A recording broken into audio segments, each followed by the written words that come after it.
បាទសូមគោរពនឹងជំរាបសួរពុកម៉ែបងប្អូនទាំងអស់គ្នាវិលជួបជាមួយខ្ញុំបាទសាជាថ្មីម្ដងទៀតហើយថ្ងៃនេះផងដែរខ្ញុំសូមដកស្រង់យកអត្ថបទដែលតាក់ទងទៅនឹងប្រវត្តិសាស្ត្រមួយមកចែកជូនពុកម៉ែបងប្អូនទាំងអស់គ្នាមូលហេតុនេះហើយបានជាព្រះបាទនរោត្តមសីហនុជាអ្នកស្នើសុំបារាំងឲ្យសើងុកថាញ់រួចទោសនិងបានវិលចូលជាតិមាតុភូមិវិញពុកម៉ែបងប្អូនទាំងអស់គ្នាយោងតាមការសិក្សាស្រាវជ្រាវដោយលោកឈឹមសេរីភួនបានដឹងថាក្រោយពីត្រឡប់មកគ្រប់គ្រងប្រទេសវិញបារាំងបានចាប់នាយករដ្ឋមន្ត្រីសើងុកថាញ់នៅថ្ងៃទី15តុលាឆ្នាំ1945បញ្ជូនទៅទីក្រុងព្រៃនគរហើយតុលាការបារាំងនៅទីនោះបានផ្ដន្ទាទោសគាត់ឲ្យដាក់ពន្ធនាគាររយៈពេល20ឆ្នាំនិងបង្ខំឲ្យធ្វើការជាទម្ងន់តែព្រះបាទនរោត្តមសីហនុបានស្នើសុំបន្ធូរបន្ថយទោសរបស់គាត់ដោយគ្រាន់តែឲ្យនិរទេសគាត់ទៅប្រទេសបារាំងនិងសូមឲ្យគាត់នៅក្រៅឃុំនៅក្នុងលំនៅឋានមួយដែលមានការយាមកាមជាធម្មតាប៉ុណ្ណោះនៅពេលមានការចុះហត្ថលេខាលើសន្ធិសញ្ញាជាមួយនឹងបារាំងនៅក្នុងឆ្នាំ1949ព្រះអង្គក៏បានឆ្លៀតឱកាសធ្វើព្រៃជាសារស្នើសុំទៅអគ្គទេសាភិបាលបារាំងទៅរដ្ឋទទួលបន្ទុកទំនាក់ទំនងជាមួយនឹងសមាគមរដ្ឋដែលសន្ធិដ្ឋនៅក្រោមការត្រួតត្រារបស់បារាំង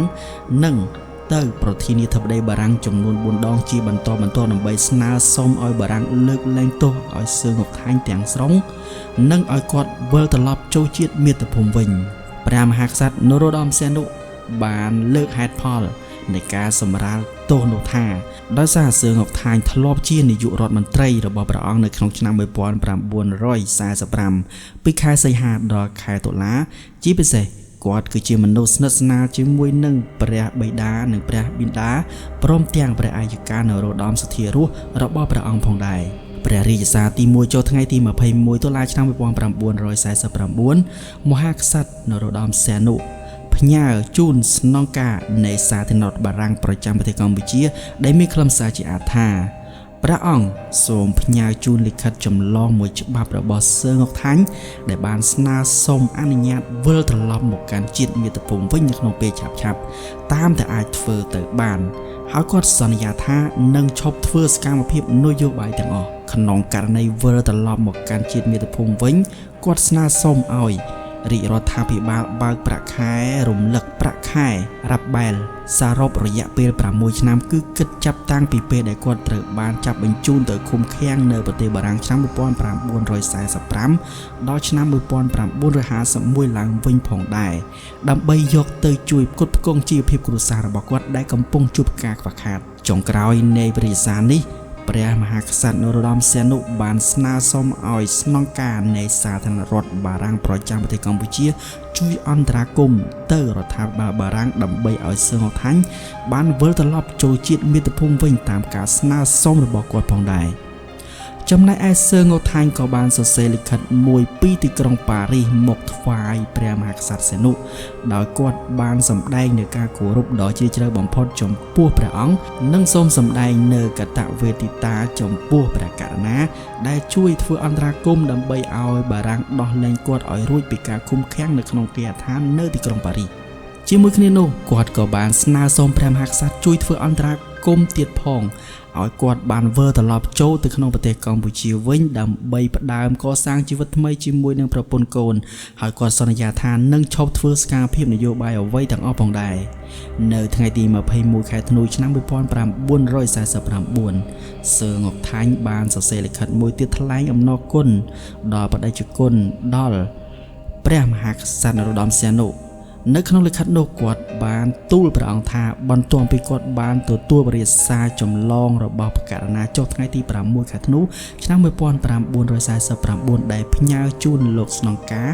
នៃសាធារណរដ្ឋបារាំងប្រចាំប្រទេសកម្ពុជាស្ដីពីការស្នើសុំរបស់គាត់ដើម្បីដោះលែងគាត់ឲ្យរួចពីការឃុំឃាំងនៅក្នុងគេហដ្ឋាននាទីក្រុងប៉ារីសនោះមកថ្ងៃនេះគាត់បានទទួលលិខិតជូនដំណឹងមួយពីឧបនាយករដ្ឋមន្ត្រីក្រសួងមហាផ្ទៃរដ្ឋមន្ត្រីរដ្ឋបាលប្រទេសបារាំងបានសម្រេចដោះលែងគាត់ឲ្យចេញពីការរស់នៅដោយបង្ខំបង្ខាំងខ្លួននៅក្នុងគេហដ្ឋាននោះវិញហើយគាត់ត្រូវបានគេអនុញ្ញាតឲ្យធ្វើដំណើរដោយសេរីនៅក្នុងប្រទេសបារាំងទៀតផងសើងុកថាញ់បានសម្ដែងនៅ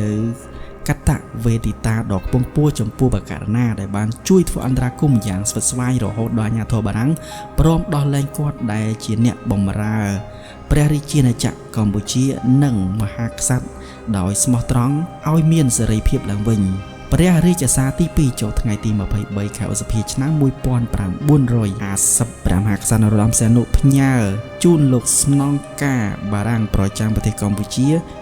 មានខ្លឹមសារជាអត្ថាព្រះអង្គសូមអំពាវនាវជាថ្មីម្ដងទៀតចំពោះលោកស្នងការស្ដីអំពីបញ្ហាអតីតនាយករដ្ឋមន្ត្រីសឺងអុកថាញ់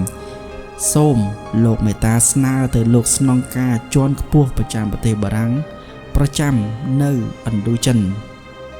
ដើម្បីឲ្យលោកជួយធ្វើអន្តរាគមន៍ទៅរដ្ឋបាលបារាំងសូមឲ្យលើកលែងទោសចំពោះសឺងអុកថាញ់ទាំងស្រុងក្នុងបរិយាកាសទី2នេះព្រះអង្គបានរំលឹកលោកស្នងការបារាំងប្រចាំប្រទេសកម្ពុជាថាករណីស្នើសុំលើកលែងទោសត្រូវបានពិនិត្យរួចហើយនៅក្នុងអំឡុងពេលដែលព្រះអង្គយាងទៅបំពេញទស្សនកិច្ចនៅទីក្រុងប៉ារីសកន្លងមក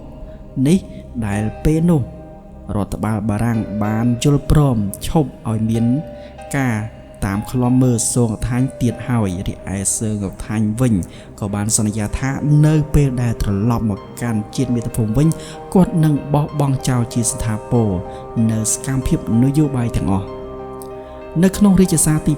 2ដែលព្រះអង្គម្ចាស់បានបញ្ជាក់ថាព្រះអង្គឆ្វេងយល់ថាព្រះរាជាណាចក្រកម្ពុជាត្រូវតែចងចាំនៅវីរជនដែលមានសមត្ថភាពហើយព្រះអង្គជឿជាក់ថានៅពេលដែលសឺងអុកថាញ់ត្រឡប់មកវិញគាត់នឹងធ្វើសកម្មភាពគាត់នឹងមិនធ្វើសកម្មភាពអ្វីបន្តទៅទៀតដែលធ្វើឲ្យប៉ះពាល់ខាតបង់ប្រយោជន៍របស់ប្រទេសបារាំងសហភាពបារាំងឬបង្កជាឧបសគ្គអ្វីមួយដល់រដ្ឋបាលកម្ពុជានោះដែរនៅថ្ងៃទី4វិច្ឆិកាឆ្នាំ1950សឺងអុកថាញ់បានសរសេរលិខិតមួយស្នើឲ្យព្រះមហាក្សត្រនរោត្តមសីហនុជួយធ្វើអន្តរាគមន៍ដើម្បីឲ្យមានការដោះលែងគាត់ដោយគ្មានលក្ខខណ្ឌនិងបានវិលត្រឡប់មកកាន់ជាតិមាតុភូមិវិញដោយធានាអះអាងអំពីទឹកចិត្តស្វាមីភក្តីរបស់ព្រះអង្គរបស់គាត់ចំពោះព្រះអង្គជាថ្មីម្ដងទៀតផងដែរព្រះរាជសារទី3ចូលថ្ងៃទី14វិច្ឆិកាឆ្នាំ1950ព្រះមហាក្សត្រនរោត្តមសីហនុផ្ញើជូនរដ្ឋមន្ត្រីទទួលបន្ទុកទំនាក់ទំនងជាមួយនឹងសមាគមរដ្ឋដែលមានខ្លឹមសារដោយសង្ខេបថា